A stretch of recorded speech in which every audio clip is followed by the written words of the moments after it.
Bom, e aí, como é que você tá? Tudo bem? Mano, tranquility. Tô ótimo aí. Hoje tem Corinthians, então já fiz Ah, um episódio. Você torce pra quem? Você gosta de futebol? cara, não sou muito ligado não. A família é São Paulina. Então quando tem seleção brasileira, você torce pra seleção brasileira, imagino. É isso, é basicamente não sou muito ligado não. Perfeito. Vamos lá. Cara, saiu um post aí no Just Talks que é sobre o STF, Isso mesmo. Supremo Tribunal Federal. Isso. Cara, o que você tem a dizer sobre o Supremo Tribunal Federal? Olha, nossa, o que eu tenho? Antes de mais nada, seja bem-vindo, né? Você daí é de casa, não precisa nem falar. Não. Cara, que isso. Obrigado eu, né? Tá aqui de novo, mais uma vez. Cara, muito legal. Mas vamos lá. Cara, eu fiz essa publicação mais para começar a explorar esse tribunal, né? Acho que nas nossas últimas conversas eu mencionei ele. E eu decidi fazer essa publicação assim para começar a introduzir e começar a explicar, né, o que é o tribunal, o que ele faz, como é que ele funciona, porque ele é um órgão, né, ele faz parte do Poder Judiciário, é um tribunal que ele é muito mistificado na nossa cultura popular. Né? A galera, assim, ouve bastante falar sobre ele é bastante discutido nos jornais, nas reportagens, mas, assim, a gente, assim como qualquer outra coisa na nossa vida, a gente não aprende muito a fundo quando se trata de legislação, quando se trata de estrutura do Poder Judiciário, a gente não faz ideia, né? Então eu comecei fazendo essa reportagem aí para começar a explicar o que é o Supremo Tribunal Federal, né? Perfeito. Agora eu quero uma opinião sua. O que Aham. você acha do nosso Supremo? Cara, como instituição, eu acho que não é algo simples, mas ele é muito importante. Como instituição, fundamentalmente, né? Porque eu explico no artigozinho que ele basicamente tem duas funções aqui no nosso país, né? Que seria a guarda da Constituição, né? Garantir que o que está escrito na Constituição está valendo, não está sendo assim subjugado por qualquer outra lei ordinária, por exemplo, e a garantia das leis e da ordem jurídica como um todo, né? Basicamente são as duas linhas principais, assim, do tribunal. E isso é muito importante. É algo que tem em todo o país, né? Quer dizer, todo o país não vou dizer isso porque eu não sei, não conheço sobre todas as legislações do mundo, né? Mas todos os países sérios têm um tribunal desse. A questão é que no Brasil, o nosso Tribunal Constitucional, ele tem mais atribuições do que outros órgãos que têm o mesmo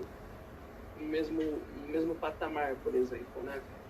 Pra você ter noção, cara, eu vou ver se eu consigo achar aqui quantas ações o STF julga por ano. Vamos ver se eu consigo achar, Perfeito, perfeito. porque Mas é uma presumo que comparação seja muito legal. bastante, né? Muitos e muitos. Porque é uma comparação muito legal da gente fazer para a gente ter noção do que ele faz, do quão importante e qual é a sua responsabilidade. Eu vou tentar buscar aqui rapidinho, Perfeito. Não, relaxa que a gente. porque é um negócio que, se eu te falar, vamos lá. Enquanto você vai procurando aí, Aham, eu queria que você falasse um pouquinho sobre a vacina.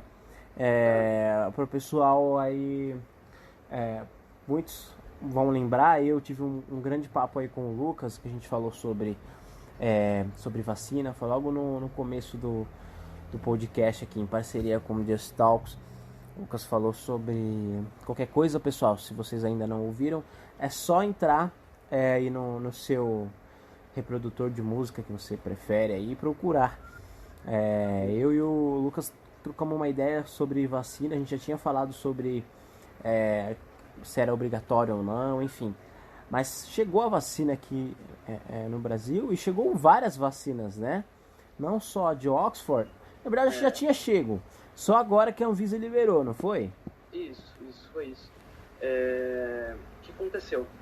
A gente tem já algumas vacinas em pesquisa que já estavam aqui no Brasil, né? Se não me engano, a da Oxford, a Coronavac, eu acho que a da Pfizer não foi testada aqui, eu não sei dizer, acho que não, e a da Sputnik, que tem um acordo, se não me engano, com o Rio Grande do Sul, né? Mas aí eu não sei dizer se a Sputnik foi testada aqui no Brasil, né? Então, a gente está chegando agora, que eu sei, a Coronavac e a de Oxford, que foram aprovadas, né? A de Oxford, eu não sei se a gente já tem ela aqui no Brasil, eu acho que não, para falar a verdade, porque ela estava sendo produzida na Índia, né? Na Índia e no Reino Unido, salvo engano. Acho que no Brasil, em dose pronta, só tem a Coronavac por enquanto. Foi isso mesmo, que eu acho que pediram, né, um avião, acho que fretado da Azul, alguma coisa assim pra ir pra lá, acho que ainda não conseguiram e tudo mais. Mas, cara, continua aquele lance de obrigatoriedade, continua, né? Acho que agora tem uns ciclos.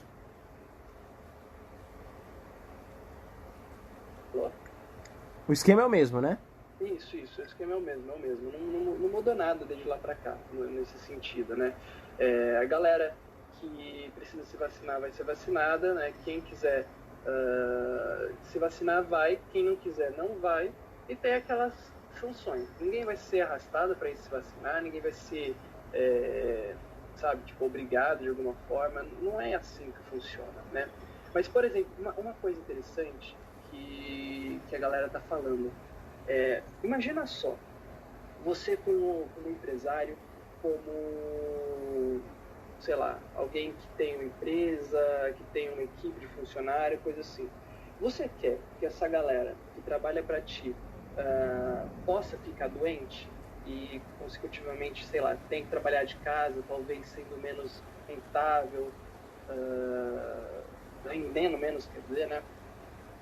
Ou tendo que ficar em casa sem fazer nada por uns 14 dias, 20 dias, 30 dias, você como patrão, você não quer, né? Exatamente. Então, olha só como é interessante. Mesmo que as pessoas em si não queiram se vacinar, elas meio que vão ser forçadas, porque a pessoa que não quiser se vacinar nesse sentido pode acabar sendo até demitida, porque não foi se vacinar, não está querendo colaborar com a empresa, alguma coisa assim, né? Eu não sei se você, por exemplo, não querendo se vacinar,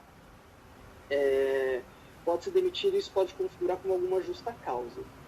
Eu acho que a gente pode explorar isso aí, eu não tenho certeza, né? Mas você como patrão, você quer que os seus funcionários estejam saudáveis, que todo mundo possa trabalhar tranquilamente, sem ter nenhum problema, sem ter nenhum risco, né? Então essa vai ser uma outra pressão também que as pessoas não estão parando para pensar quando elas começam a discutir se a vacina é ou não obrigatória, né? É outra coisa interessante. Exatamente. Cara, a minha maior questão aí não seria nem com a vacina em si, mas seria em questão de... Cara, eu acho que beleza. Em relação a justa causa e tudo mais. Até consigo entender. Mas eu acredito que não deveria ser obrigatório, tá ligado? Por mais que a gente sabe que não é obrigatório, mas fica entre aspas não ser obrigatório. Entre aspas. Não é obrigatório, mas você pode sofrer algumas sanções, digamos assim. Esse que eu acho que é o maior problema, porque algumas pessoas não confiam em tomar uma vacina que está vindo da China, o vírus veio da China, né, porque ele começou na China, e aí a gente não sabe se tem consequência, porque fizeram faz há pouco tempo, por mais que tenham bastantes estudos, é recente o vírus, que é um novo vírus. Então é uma coisa muito, muito louca isso, né? Porque... Muito recente. Cara, assim, eu acho que sempre quando as pessoas se perguntam sobre segurança, sobre se é saudável, se traz risco, eu acho que, sabe, sempre são perguntas muito legítimas, porque é uma preocupação que todo mundo tem, né? Você quer saber se aquilo que você está tomando vai lhe fazer bem, realmente, né? Mas eu acho que por trás disso existe uma questão maior, né? Eu acho que quando as pessoas, no nível que a gente está, começam a se perguntar isso, elas não estão fazendo um exercício de rigor, de critério que elas teriam normalmente. Elas fazem isso fomentadas por um discurso político e não por uma questão de ciência mesmo, sabe? Não é uma... Vamos discutir cientificamente se isso faz sentido. É mais um discurso político de medo que é jogado, no meu ponto de vista, porque... Também acho. As pessoas, na verdade, dificilmente vão estudar, né? Ninguém, assim, o público normal, o público padrão, ninguém vai sair estudando sobre como é a produção de uma vacina, como funciona a produção de uma vacina. Até 2020 ninguém fazia ideia de como isso funcionava de verdade. Eu não fazia ideia. A gente foi pesquisar, foi descobrir, foi escutar algumas pessoas falando sobre como que é, para entender justamente essas vacinas que estão chegando agora, né? E por que elas estão chegando tão rápido de repente, né? E eu acho que é isso. As pessoas de repente serem mais fomentadas a terem dúvida, não por um exercício de consciência, mas por mais um exercício de medo em se questionar, né? Porque afinal de contas, se você parar para pensar, é algo que já vem sendo testado, não se encontrou nenhum indício de risco, né, digamos assim, a sua integridade física, principalmente na Coronavac, no sentido de que tem efeito colateral, dor no braço e um pouco de febre, que, digamos assim, pode acontecer com qualquer vacina e é o que se espera desde sempre. Então, sendo esse o caso, eu não sei muito por que de ter tanta desconfiança, né? Eu acho, por exemplo, que ter desconfiança é muito saudável. A gente nunca deve aceitar que as coisas cheguem pra gente e a gente não se questione, não se pergunte, né? Mas acho que não se trata de perguntar, de questionar. Se trata de insistir em algo que a gente já sabe que é seguro. É seguro. Que existem perguntas a serem respondidas, mas a segurança já foi respondida. Eu acho que é isso. Mas, Lucas, eu acho que você matou a charada. Eu concordo com você em relação ao que você disse que é político, é um discurso político.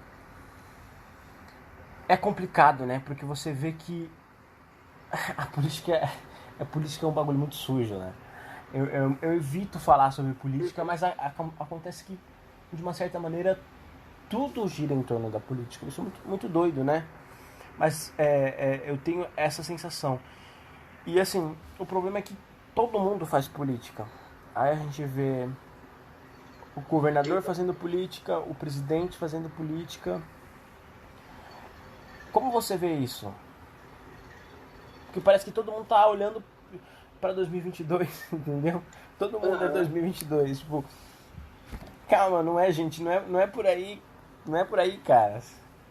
Então, cara, eu não sei, eu acho que isso aconteceu no Brasil mais do que aconteceu em outros lugares, né? Mas, principalmente, por exemplo, você vê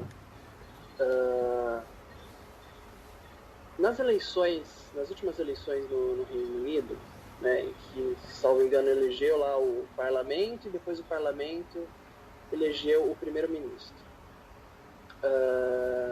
Ele era tido, o Boris, né, na Inglaterra, como alguém muito semelhante do populismo do Trump e do Bolsonaro, por exemplo. Né?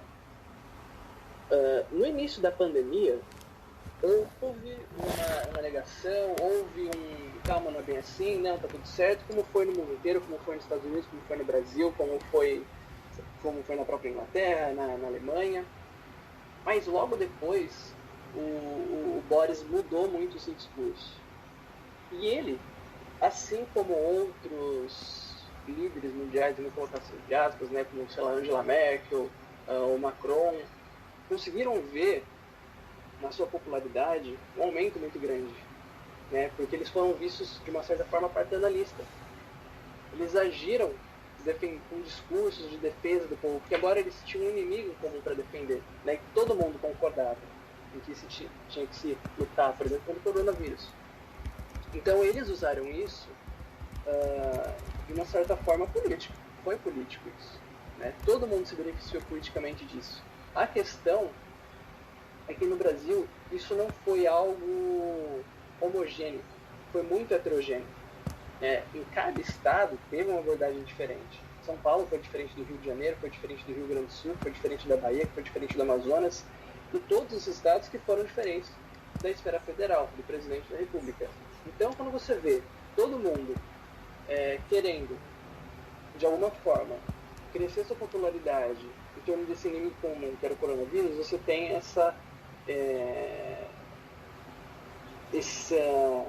como é que eu poderia dizer?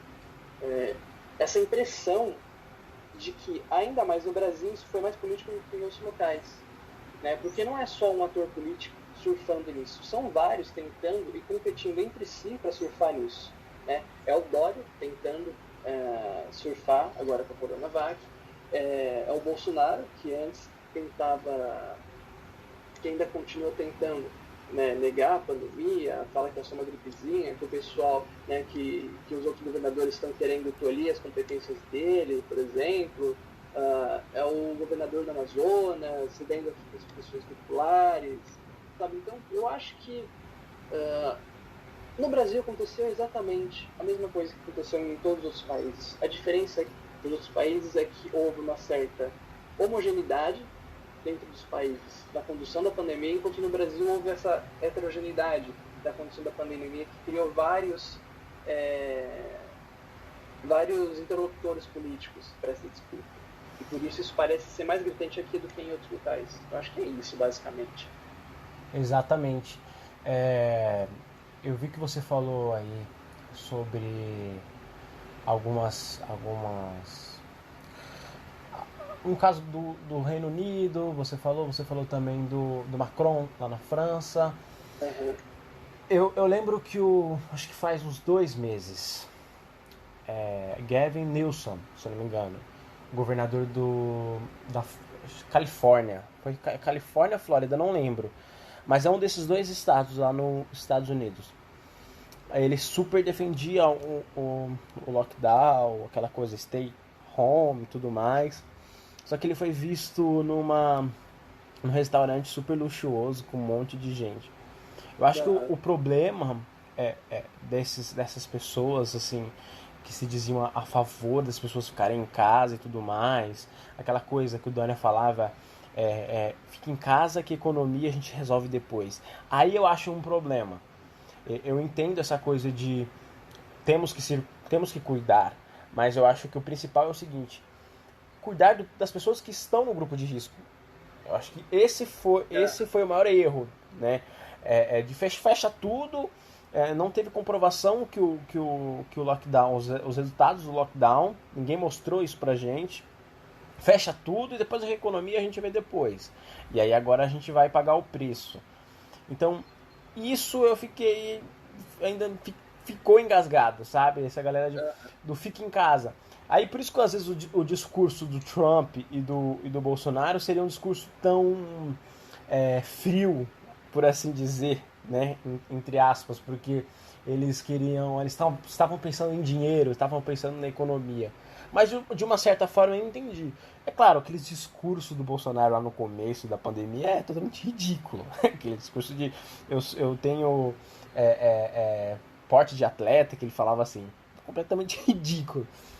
Mas eu entendo essa forma de, cara, a gente precisa tomar cuidado, a economia, as pessoas morrem mais de fome sem trabalhar do que com a pandemia, entende? E aí você também fez eu lembrar de um, acho que eu não fiz ainda um podcast sobre isso, mas eu lembro que eu combinei pra fazer, acho que eu acabei não fazendo com um amigo meu, que eu lembro até hoje. Eu tenho uma ideologia, eu não gosto dessa coisa de colocar rótulos, mas eu tenho uma ideologia mais assim, cara, conservador nos costumes e liberal na economia. Eu tenho esse mas eu não sou extremo direita. Não sou extremo direita, não gosto desse rótulo. Basicamente eu gosto de trabalhar pra caralho, ganhar meu dinheiro, comprar as minhas coisas e foda-se, tá ligado? E também acho que o supérfluo, que é uma das coisas que nos atrai. Aí a gente pode debater sobre o capitalismo e tudo mais, mas eu gosto muito do capitalismo, que eu acho que é o menos pior. Mas assim, eu quero fazer esse podcast ainda porque eu fui muito. Cara, eu sou formado em artes cênicas, pô, eu sou ator, então eu já fui muito. Levantei a bandeira pô, era de esquerda pra caralho. Mas eu não gosto de rótulos. Enfim, eu quero fazer um podcast porque eu sempre gostei de falar com os meus amigos uma coisa assim. Quem paga de humanista, sabe? Quem paga.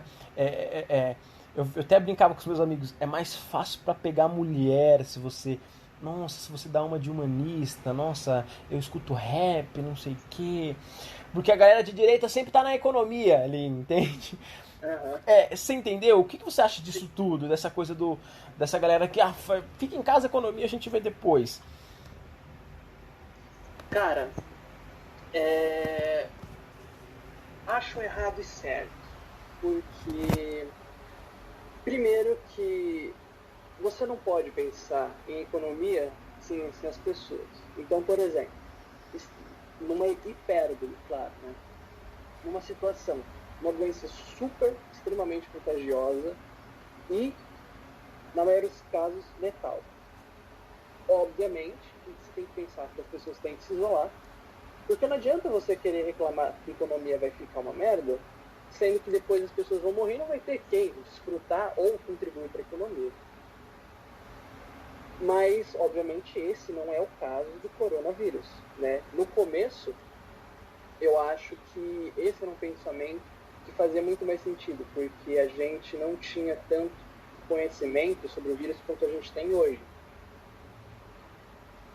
Mas tendo o conhecimento que nós temos hoje, eu acho que ainda seria errado a gente dizer, por exemplo, que o isolamento social é mais prejudicial para a economia do que, por exemplo, o lockdown é mais prejudicial para a economia do que o próprio coronavírus. E explico por quê. Eu particularmente discordo que o isolamento social não sirva para conter o coronavírus. Cito pelo menos 2 exemplos. Salvo engano, é a Nova Zelândia, que fechou tudo logo no começo.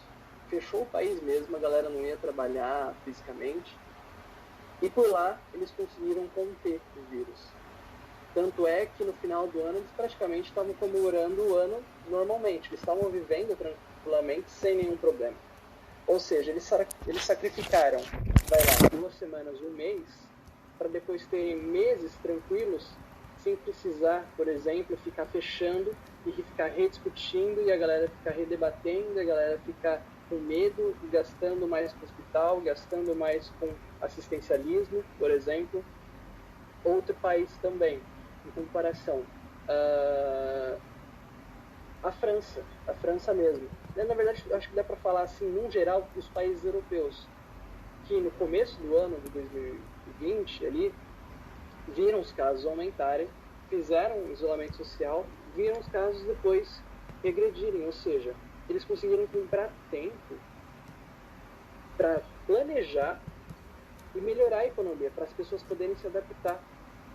Ou seja, do meu ponto de vista, com esses exemplos, eu acho que o isolamento funcionou. Perfeito. E o que vai ser benéfico? Nesse caso, você ter algumas semanas de isolamento, ou por exemplo, é claro que, por exemplo, eu estou falando da Nova Zelândia. A Nova Zelândia é uma ilha. 4 milhões, né? 4 milhões, eu acho. 4 milhões de pessoas, não é? É isso, que não tem a população do estado de São Paulo. Né? É claro que por lá seria mais fácil fazer isso, sem dúvida nenhuma. Né? Mas nem que isso fosse no Brasil, por exemplo. Né? Você faz lá, beleza, no começo, fecha tudo, ninguém vai trabalhar fisicamente, assim, você mantém ali só o e-commerce, entregador por aplicativo, essas coisas assim. Beleza. Passou isso, os casos começam a diminuir, você libera, deixa a galera trabalhar tranquilamente com isolamento, sabe, com distanciamento social, usando máscara, usando os protocolos de segurança, porque você vai ter um período de maior tranquilidade. Você não precisa ficar discutindo, fechando, abrindo, fechando e abrindo, porque a incerteza ela é mais prejudicial para os negócios do que a certeza de que, beleza, fechou agora, mas mês que vem eu vou poder voltar a abrir. Como que, por exemplo, no Brasil você vai conseguir investir nesse ano sem saber se você vai ter uma cobertura da vacina ou não? Como que as pessoas do Brasil, em 2020, iam conseguir investir no país sabendo se ia ter que fazer lockdown de novo ou não? Na Nova Zelândia, por exemplo, o lockdown aconteceu. Ninguém pôde ter um comércio tão ávido nesse período, mas agora eles podem. Agora eles estão circulando a economia como se não tivesse vírus, entendeu? Então, assim, no final das contas, você fecha tudo e é prejudicial. Mas a segurança que você tem de poder conduzir a pandemia e não ser conduzido por ela, eu acho que é mais benéfico, entendeu? Porque vai ser sim uma perda, você vai ter que enfrentar o vírus, você vai ter que enfrentar a pandemia de alguma forma, você vai ter que ter algum custo, que seria esse pequeno sacrifício econômico de você poder manejar a pandemia e não ficar na mão dela. Eu acho que é mais esse o ponto, para falar a verdade. Inclusive aqui em São Paulo a gente fez o lockdown, né? Com o nosso prefeito aí, Bruno Covas, e o governador João Dória estabeleceu um lockdown e que assim, foi como você falou, abria, a gente ficou um bom tempo fechado, aí depois as coisas começaram a abrir, antes das eleições municipais. Aí eu lembro que, cara, estava diminuindo muito, assim, a mídia mostrava aqui em São Paulo diminuindo muito. E aí, os casos, acho que foi em agosto, setembro, né, tiveram uma mínima ali, que foi muito, assim, muito boa, né? Se fosse possível subir daquela maneira, a gente estaria tranquilo hoje, digamos assim. Foi. Aí depois, em outubro, a segunda onda voltou e tudo mais, e aí voltou, entre aspas, o lockdown, enfim, reduziu o sistema de cores lá que eles estavam trabalhando, né? Acho que era laranja crítico, alguma coisa assim e tal. Então, eu concordo muito com o que você falou, principalmente essa coisa de no começo fecha e tudo mais, mas tinha que ter uma coisa mais, cara, até comprovada mesmo aqui, principalmente aqui em São Paulo, porque ficou algo muito superficial. E aí, abre e fecha, agora é fase verde, fase laranja, né? E assim, ficou meio estranho. E aí eu concordo contigo porque é o seguinte, no Brasil, para falar a verdade, nem houve lockdown, para ser bem sincero, né?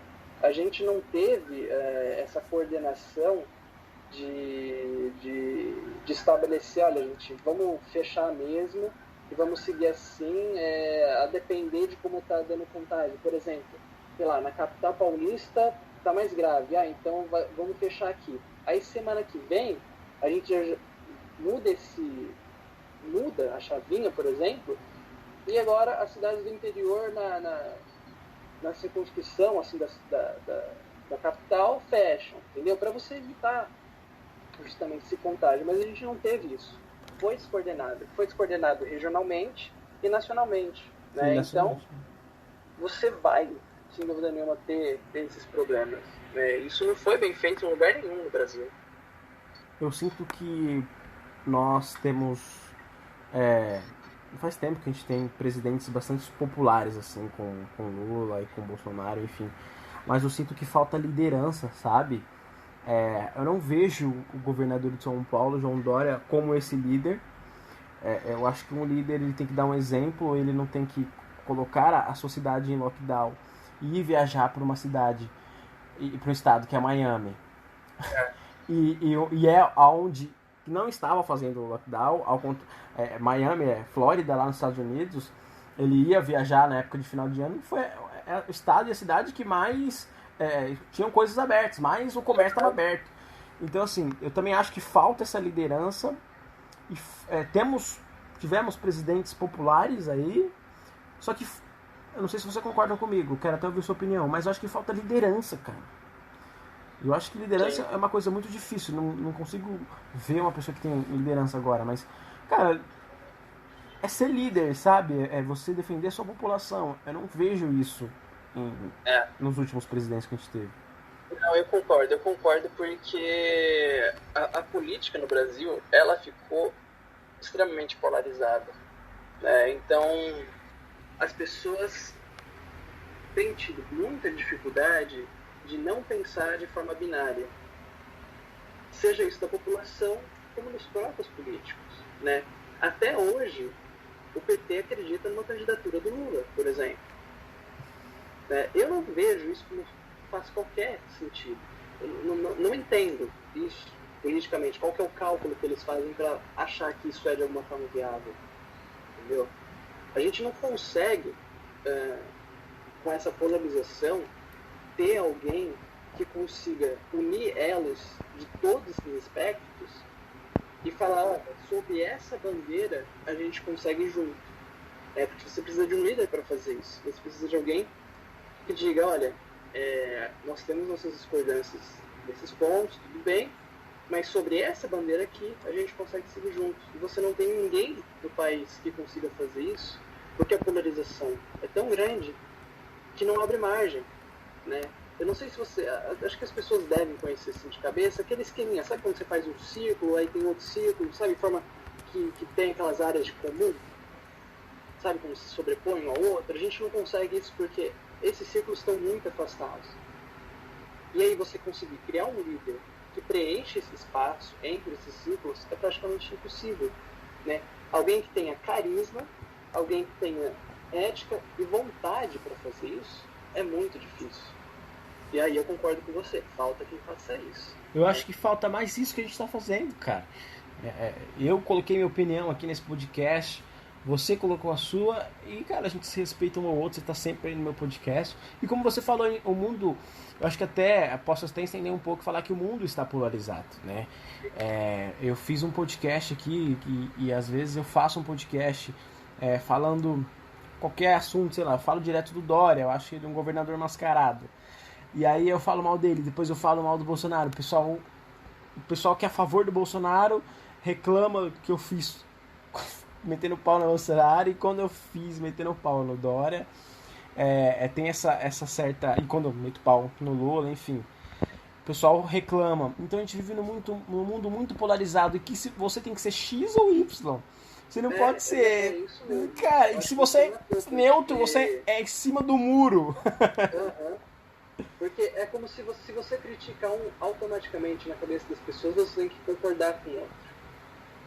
As pessoas acreditam nisso. Se você, por exemplo, elogia o Dória pela vacina, automaticamente na cabeça das pessoas, então você é, sei lá, doriano, sei lá, não sei como seria o fã-clube dele, mas você vai falar, o Dória fez a vacina, palmas pro Dória. Ah, então você gosta do Dória, você apoia o Dória? Não, pelo amor de Deus, eu tô falando sobre a vacina, né?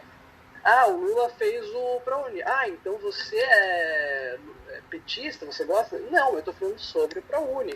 Né? São coisas em que as pessoas não são capazes de perceber que a vida, né, não é um pacote fechado que você tem que levar tudo. A vida não é um Twitter. A vida não é o Twitter.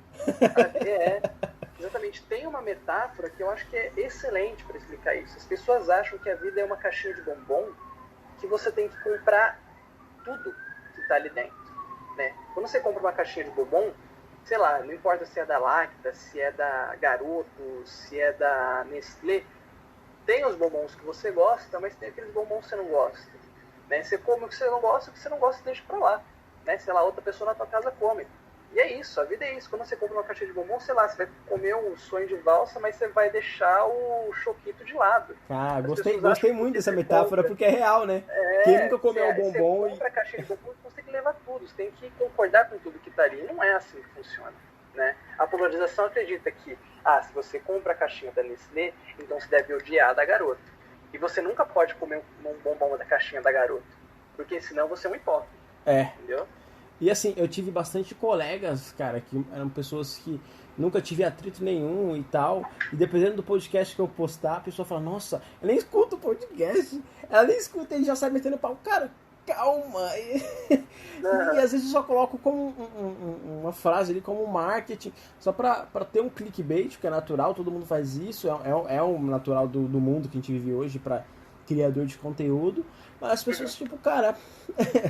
Calma, gente, você precisa ter mais, como você falou, Você precisa entender a caixa de bombom e levar isso como meta de vida, cara. Eu vou levar isso como uma meta de vida.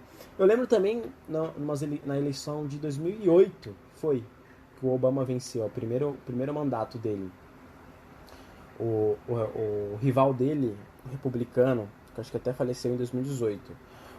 O nome dele, se não me engano, é John McCain, alguma coisa assim. John McCain, eu acho. John McCain, né? McCain, ótimo. McCain, que tem dois C. Ele fala, cara, sábado à noite, acho que foi, não sei, porque lá é diferente, né? Os dias que mostram os resultados. Mas enfim, ele falou, na última semana eu tava disputando com ele, hoje ele já é meu presidente. Quando saiu o resultado da eleição. Aí ele fala, cara, eu tenho que respeitar ele. Hoje eu não falo mais nada dele, hoje eu não quero discutir sobre nada, porque hoje ele é meu presidente. Independentemente de tudo, ele é meu presidente. Eu acho que é isso que a gente tem que entender. Que existe uma certa seita aí, da turma do quanto pior, melhor, que quanto mais o Brasil afundar, mais é interessante, entende? Isso eu não gosto. Sei lá, se o Lula, eu não concordo com o Lula, mas se o Lula entrasse hoje e fosse o nosso novo presidente, eu não ia querer que o Brasil afundasse só porque ele estava lá, tá ligado? Eu acho que existe uma certa seita, assim, do quanto pior, melhor. Você acha que realmente existe isso? Não, eu acho que é exatamente isso que acontece, né? Tem gente que torce, principalmente agora com o Bolsonaro, tem gente torcendo pela pandemia mesmo, só para ver o governo do Bolsonaro se estripar mais. E eu não acho que isso faça muito sentido, né? Eu repudio praticamente o governo do Bolsonaro por completo. Eu acho que hoje eu não consigo tirar nada de bom dele, né? Mas não é por isso que eu vou ficar torcendo para o Brasil se ferrar ainda mais. Eu acho que não faz sentido. Mas eu acho que isso existe sim, as pessoas fazem isso.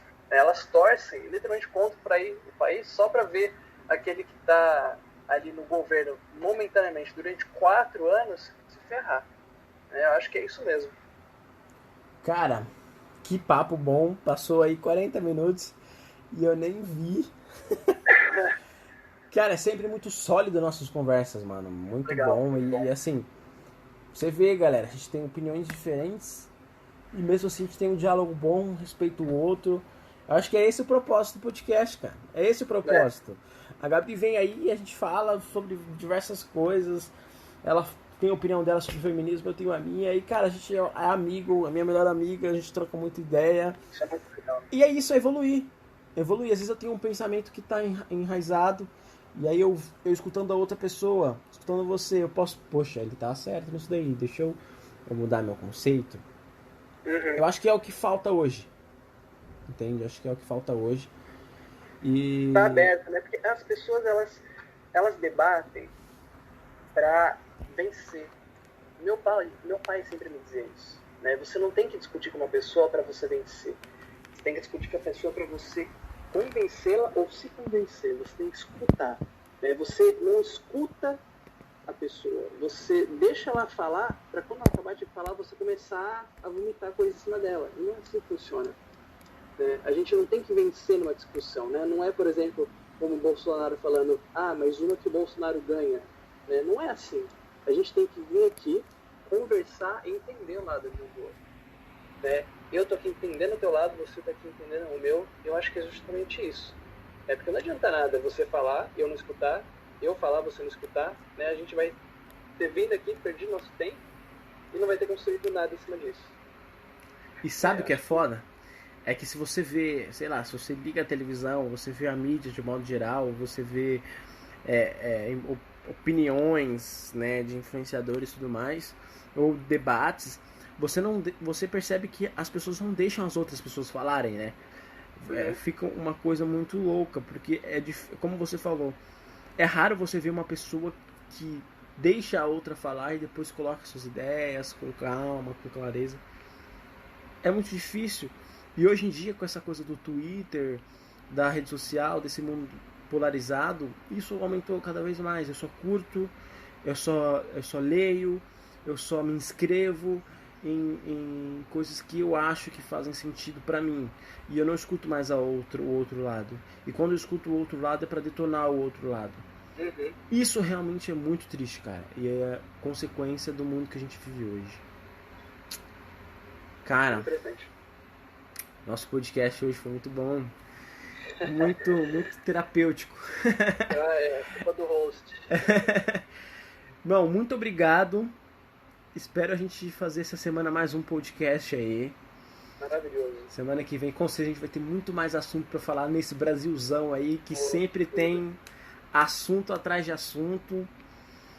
Suas considerações aí, fala sobre Just Talks, fala sobre tudo que você quiser, meu querido. Cara, Theo, obrigado de novo por estar aqui, mais uma oportunidade incrível estar conversando contigo. Eu agradeço muito, né, pelo espaço, pela exposição, pela conversa, principalmente, sempre muito boa. E aproveitando para fazer o meu merchan, galera que curtiu aí o papo, quiser ler um pouco mais, descobrir um pouco mais, recentemente eu publiquei um blog que já está funcionando, está crescendo cada vez mais, que é o Justalks. Você pode procurar aí no Instagram, blog Justalks, Jutalks, tá? Você vai achar, segue lá que você vai sempre ficar por dentro, eu sempre estou publicando lá os artigos novos. O último eu expliquei um pouco sobre o que é o STF, recentemente eu expliquei sobre a obrigatoriedade da vacina, então conteúdo muito interessante para todo mundo que quiser entender um pouco mais esse mundo jurídico do Brasil, que é uma doideira, uma loucura. Tá bom? Então, obrigado de novo, cara. Espero estar aqui mais vezes. Sempre muito bom bater esse papo contigo. Pessoal, seguem lá o Just Talks, é muito bom, eu recomendo muito. E é isso, valeu, Luquinhas. Muito obrigado, irmão. Valeu, cara. Até a próxima.